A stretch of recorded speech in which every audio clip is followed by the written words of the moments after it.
Magandang araw mga kapuso. Ito po ang mga kaganapan dito lamang po sa Born to Shine. Kinuha ni Dara ang song list na ginawa nitong si Jennie mga kapuso at ibinigay nga niya kay Megan na para daw ito sa kanya at hindi para kay Jennie. Tuwang-tuwa naman si Megan mga kapuso at ang plano nga ni Megan ay kausapin si Jennie upang hindi siya pumunta dito sa lounge ni Jennie kasama ng BGYO, ngunit hindi nagtagumpay si Megan kahit na pinagawa pa niyang plot dito sa kanyang kaibigan ang sasakyan nila Jennie. Buti na lang talaga mayroong isang fans na nakilala nila Jennie kung saan dito sila sumakay at sa pagkakataon na tinawag na nga ni Akira ang pangalan ni Jennie ay sakto naman ang kanilang pagdating.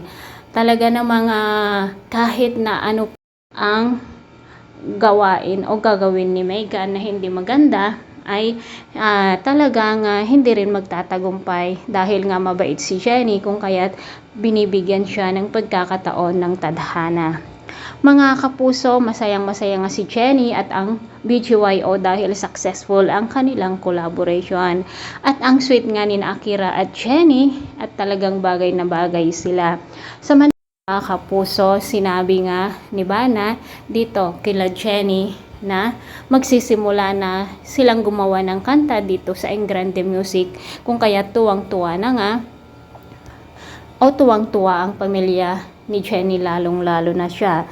Kapag malaman ni Megan na ang ina niya ay kabit, mistress at mas masahol pa dito kay Michi dahil nga asawa mismo ni Coach Bana ang kanyang lalaki, siguradong kasusuklaman niya ito. At kapag umuwi na nga itong si Amelia at malaman ang pinaggagawa ng mag-ina laban dito kay Jennie, siguradong tuluyan siyang magagalit at ipagtatanggol na nga niya si Jennie. Mga kapuso, sinabi naman ni Megan dito sa dito sa Astra M o sa Yumi na aalis na siya at mag-back out na siya dahil nga ang gusto niya ay pantayan niya si Jennie bilang solo artist. At habang nagpo-photo nga itong si Jennie ay sinabayan nga ni Megan, ngunit hindi naman pinansin ng mga audience itong si Megan, bagkus si Jennie nga ang focus ng mga tao. Mga kapuso, ito po ang mga exciting part dito lamang po sa Born to Shine na dapat natin abangan. At ano kaya ang gagawin ni Megan at Amelia kapag malaman nila na si Dara ay lalaki niya ang asawa nitong si Coach Bana? Ano rin kaya ang gagawin ni Bana kapag malaman niya ang lihim na sikreto ng kanyang asawa at nitong si Dara?